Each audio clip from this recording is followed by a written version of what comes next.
he gave me, he went on the news. There was a shooting at Compton High School where 5 young kids were shot. It was the very first day of school.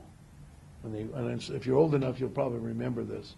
And Bob Philbosian was the DA, and he went on the news and he guaranteed successful prosecution.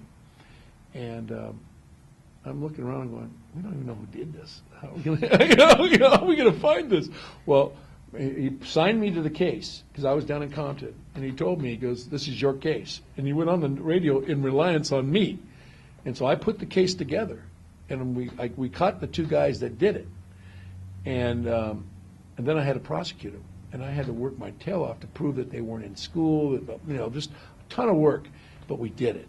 And that told me that, as long as you work hard, you'll get the attention that serves you. And so when Bob ceased to be the DA and Ira Reiner became the DA, he moved me from hardcore gangs to environmental. And there had never been an environmental case. So first day I walk into the environmental crimes unit, guys are drawing calligraphy. I'm looking at this and I'm going, why are they taking a hard charger like me that does death penalties and murders from a gang unit from Compton and moving to this place where guys are wearing sweaters and they're on vacation, And I went to work. I just said, you know what? I'm going to teach these lawyers here to be jet fighter pilots. And so I just opened my door in my office and I went to work. We started this thing called the Toxic Waste Strike Force. I got cops in there, and all of a sudden it became a law enforcement agency. All of a sudden the Environmental Crimes Unit became the national unit across the nation. There were 48 Hours was doing stories on it. We had helicopters with heat-seeking devices looking for burial sites for drums. We went after corporations. I hid for 5 days in a Motel 6 laundry room, looking at a guy who was transporting drums to see where he's going to dump them. We were doing things that nobody else was doing. We got the sanitation department and the health department and the CHP and the LAPD and the sheriff's department and the public works department and the toxics the state health department, which is now the toxics control department. We put them all in one room every Wednesday, and we'd have meetings about cases. And all of a sudden, the Environmental Crimes Division became the biggest unit in the DA's office. Wow. We built this thing up, and I tried the very first environmental crime in the nation, for a felony, the very first felony environmental crime, and I got the very first state prison sentence, and I wrote the jury instructions, and it was history from there. Then after that, I left the DA's office because I had my 3rd child. Because my wife said, how are we going to send these kids to college?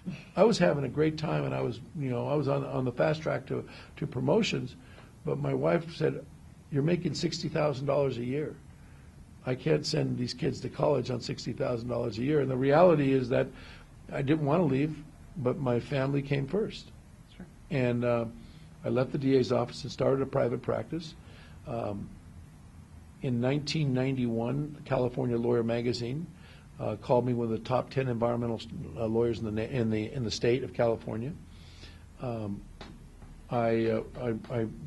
15 years ago, I got an AV rating. AV means the highest rating that you can get for a lawyer in legal abilities. Which stands for?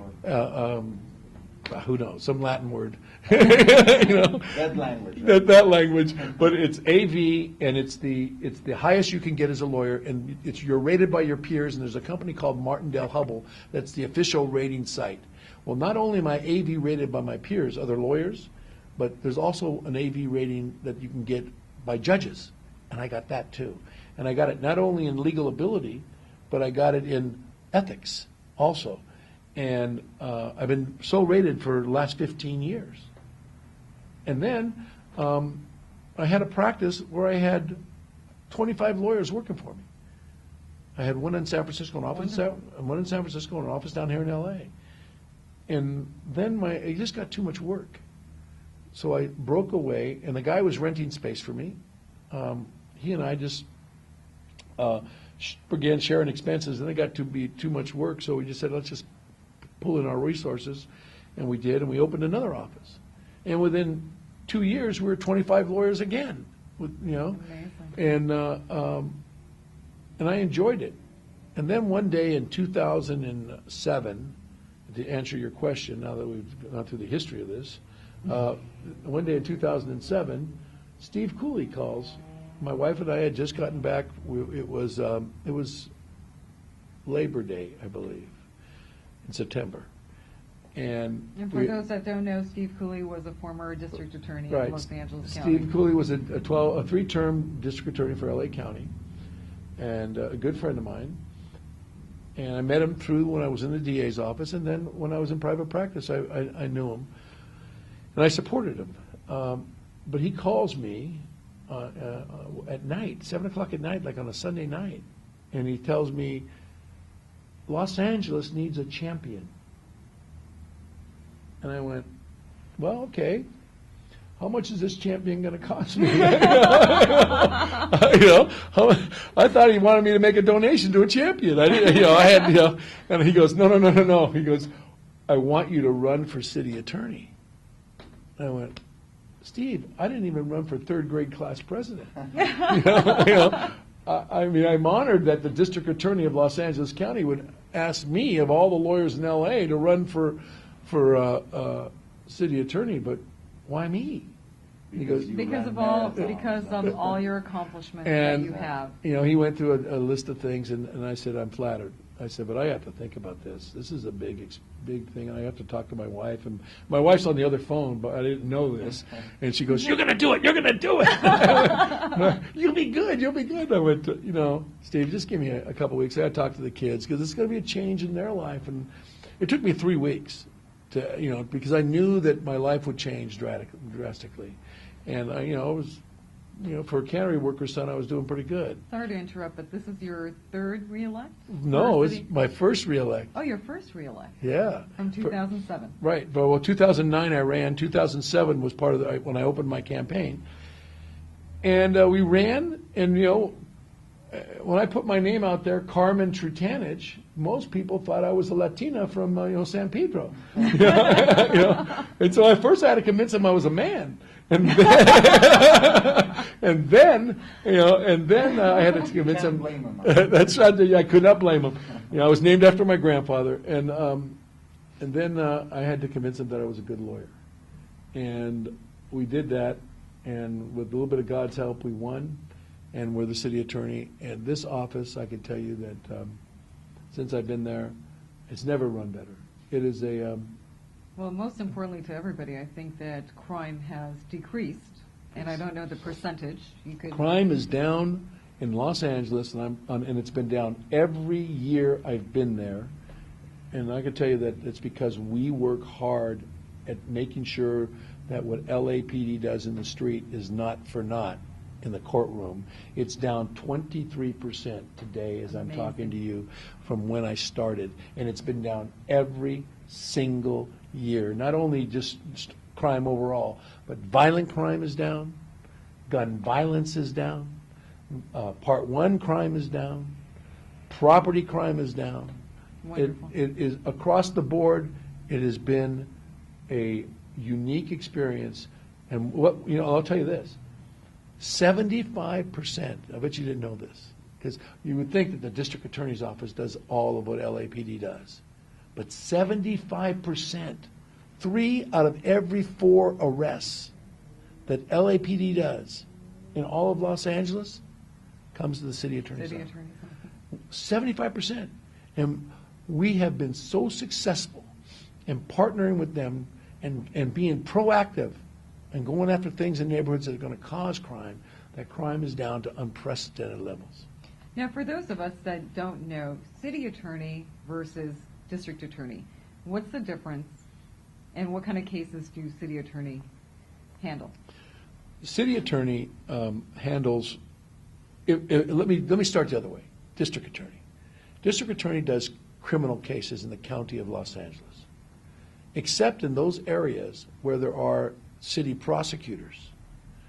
City prosecutors then, under an agreement with the county, will handle misdemeanor prosecutions within those cities, like in Hawthorne or Lawndale or one of the cities outside Long Beach. Long Beach has a city prosecutor's office, so they handle their own misdemeanors. Right. No felonies, just misdemeanors? Strictly misdemeanors. Okay. the city attorney of Los Angeles is the same. I wear two hats as the city attorney. I do no felonies, although some of the things I do, when you look at them, you go, why isn't that a felony? Boy, and I'll tell you a couple of cases. I'll give you a couple of anecdotes that will tell you, wow, how did that become a misdemeanor?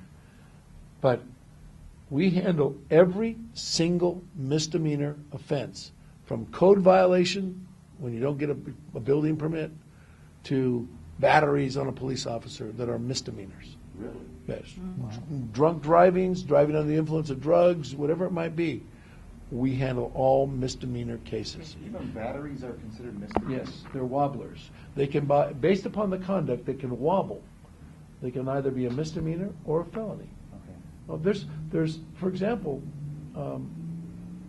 there might be a case where somebody actually rapes somebody.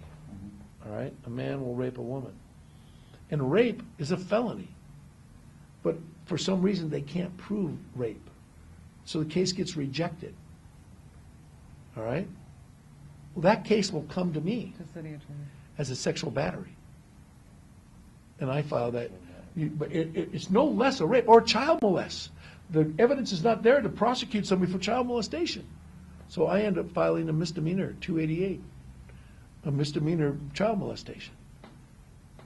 Because if I don't file it, the guy goes free. So I'm not going to let that happen. And I review 15,000 cases that the DAs reject every year, that we handle that they've rejected for whatever reason. It's a very serious job on the criminal side. But I wear two hats. I wear the hat of the city prosecutor, and then as a city attorney, I take that hat off and I put on the city attorney hat, and I become the lawyer for the city of Los Angeles.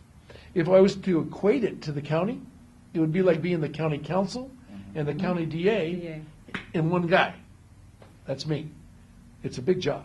Mr. Trutanich, do you oversee the district attorney? Is that? No, I do not. Okay. No. The Just DA want to make that clear for our viewers. The DA has total criminal control for the county by law. And the city attorney operates under a memorandum of understanding from the district attorney that has been approved by the attorney general of the state to allow us to handle misdemeanor cases within the city of LA. Okay. After a few minutes, we will be back.